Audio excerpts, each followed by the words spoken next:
High flux और high efficiency डायलेज़र की अगर हम बात करें तो दोनों में जनरली लोग डिफरेंशिएट नहीं कर पाते कि हाई फ्लक्स क्या होते हैं और हाई एफिशिएंसी क्या होते हैं। हालांकि दोनों का सैल्यूट क्लियरेंस काफ़ी अच्छा होता है, इसीलिए इन दोनों को आपस में इंटरचेंज करके नाम ले लिया जाता है। मींस कि हाई फ्लक्स को हाई एफिशिएंसी बोल दिया जाता है और हाई एफिशिएंसी को हाई फ्लक्स बोल दिया जाता है। तो दोनों के डायलेज़र में डिफरेंस आपको मैं बताऊँगा, और आपका जो कॉन्सेप्ट है कि हाई फ्लक्स कब बोलेंगे और हाई एफिशिएंसी कब बोलेंगे वो आपका बिल्कुल क्लियर हो जाएगा। दोनों डायलेज़र का डिफरेंस मैं एक एक करके बताता चलूँगा पॉइंट वाइज। तो पहले बात करते हैं हाई एफिशिएंसी डायलेज़र की। तो देखिए, हाई एफिशिएंसी डायलेज़र बहुत ज़्यादा पोरस होती है, मीन्स कि इसमें पोर बहुत ज़्यादा पाए जाते हैं। दूसरी चीज़, इसके अंदर जो इसकी जो मेम्ब्रेन होती है वो मेम्ब्रेन काफ़ी थिन होती है। तीसरी चीज़, इसका जो सरफेस एरिया होता है वो ज़्यादा होता है। सरफेस एरिया जब ज़्यादा होगा तो पोर भी इसके अंदर ज़्यादा होंगे, जिसकी वजह से सैल्यूट क्लियरेंस भी ज़्यादा होगा। स्पेशली इसके अंदर जो डिफ्यूज़िव क्लियरेंस होता है वो काफ़ी हाई होता है, और जो यूरिया का क्लियरेंस होता है वो 210 ml पर मिनट से ज़्यादा का होता है। क्योंकि इस डायलेज़र का नाम ही हाई एफिशिएंसी है, तो इसका मास ट्रांसफ़र कोफिशिएंट एरिया वो 600 से लेकर 1000 ml के बीच का होता है। इसमें आप ब्लड फ्लो रेट 350 ml पर मिनट से ज़्यादा का ले सकते हैं, और डायलेसेट फ्लो आप इसके अंदर 700 ml पर मिनट से ज़्यादा का ले सकते हैं। अगर बात करें हम हाई फ्लक्स की, तो हाई फ्लक्स में जो पोर साइज़ होती है वो काफ़ी बड़ी होती है, जबकि हाई एफिशिएंसी में नंबर ऑफ पोर ज़्यादा होते हैं और हाई फ्लक्स में पोर साइज़ वो बड़ी होती है। इसके अंदर जो मिडिल मॉलिक्यूल का सैल्यूट क्लियरेंस होता है वो ज़्यादा होता है। बीटा 2 माइक्रोग्लोबिन का जो क्लियरेंस होता है वो 20 ml पर मिनट से ज़्यादा का होता है। इसके अंदर जो कन्वेक्टिव क्लियरेंस होता है वो भी ज़्यादा होता है। हाई एफिशिएंसी में डिफ्यूजिव क्लियरेंस ज़्यादा होता है और हाई फ्लक्स में कन्वेक्टिव क्लियरेंस ज़्यादा होता है। इसका जो अल्ट्रा फिल्ट्रेशन कॉफिशिएंट होता है वो 15 to 20 ml से ज़्यादा का होता है, जबकि हाई एफिशिएंसी में अल्ट्रा फिल्ट्रेशन कॉफिशिएंट वो 15 से कम का भी हो सकता है।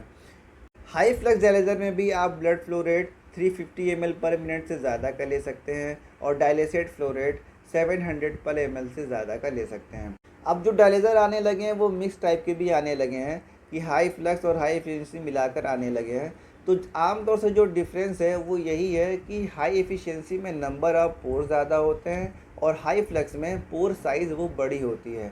हाई एफिशिएंसी में जो डिफ्यूजिव क्लियरेंस होता है, यानी स्मॉल सैल्यूट का क्लियरेंस वो ज़्यादा होता है, और हाई फ्लक्स में कन्वेक्टिव क्लियरेंस यानी जो मिडिल मॉलिक्यूल का क्लियरेंस है वो ज़्यादा होता है। हाई एफिशिएंसी में अल्ट्रा फिल्ट्रेशन कोफिशिएंट कम हो सकता है, लेकिन हाई फ्लक्स में अल्ट्रा फिल्ट्रेशन कोफिशिएंट वो ज़्यादा होगा, जबकि हाई एफिशिएंसी में मास ट्रांसफ़र कोफिशिएंट एरिया वो ज़्यादा होता है। तो इतनी बात समझ में आ गई। हाई फ्लक्स डायलेज़र में विटामिन बी का क्लियरेंस वो 100 ml पर मिनट से ज़्यादा का होता है। तो मोटा मोटा ये डिफरेंस हो गया कि हाई फ्लक्स क्या होता है और हाई एफिशिएंसी क्या होता है। अगर हम बात करें स्टैंडर्ड डायलेज़र की, तो देखिए स्टैंडर्ड डायलेज़र का जो मास ट्रांसफ़र कोफिशिएंट एरिया होता है वो 300 to 500 ml के बीच का होता है। स्टैंडर्ड डायलेज़र का जो यूरिया क्लियरेंस होता है वो 200 ml से कम का होता है। अब तीनों डायलेज़र का एक साथ अगर कंपेयर करके हम देख लें, तो स्टैंडर्ड डायलेज़र में ब्लड फ्लो रेट वो आम तौर से वो 250 ml पर मिनट का होता है, और हाई एफिशिएंसी में वो 350 ml से ऊपर का हम रख सकते हैं। ऐसे ही हाई फ्लेक्स में भी हम 350 ml से ऊपर का रख सकते हैं। उसी तरीके से अगर हम डायलेसेट फ्लो की बात करें तो स्टैंडर्ड डायलेज़र में हम 500 ml पर मिनट से ऊपर का रख सकते हैं डायलेसेट फ्लो। हाई एफिशिएंसी में हम 700 ml से ऊपर का रख सकते हैं, और हाई फ्लेक्स में भी 700 ml का ऊपर का रख सकते हैं।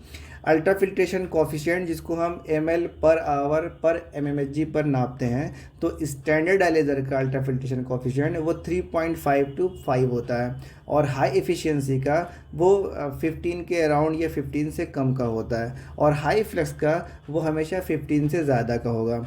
इसी तरीके से मास ट्रांसफ़र कोफिशिएंट एरिया अगर हम बात करें तो स्टैंडर्ड डायलेज़र का वो 300 से लेके 600 के बीच का होता है, और हाई एफिशिएंसी का वो 600 से लेके 1000 के बीच का होता है। हाई फ्लेक्स में ये वेरिएबल करता है।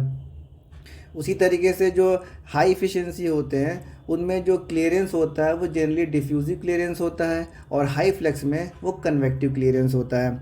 अब आपको करना ये है कि आप डायलेज़र के रैपर को उठाइए, उसको देखिए और उसमें समझिए कि आप जो डायलेज़र यूज़ कर रहे हैं वो अगर इन क्राइटेरिया पे किन क्राइटेरिया पे मैच कर रहा है। अगर वो हाई फ्लक्स क्राइटेरिया पे मैच कर रहा है तो वो हाई फ्लक्स डायलेज़र हुआ, अगर वो हाई एफिशिएंसी क्राइटेरिया पे मैच कर रहा है तो वो हाई एफिशिएंसी हुआ, और अगर दोनों पे मैच नहीं कर रहा है तो वो स्टैंडर्ड हुआ। अब इसके अलावा भी कोई कन्फ्यूजन रह जाता है तो आप ज़रूर बताइए, और कोई पॉइंट अगर मिस हो गया है तो उसको आप ज़रूर कमेंट में लिख दिया करें ताकि मैं उसको पिन कर दूं और जो व्यूवर्स हैं, जो देखने वाले हैं, उनका भी फ़ायदा हो सके।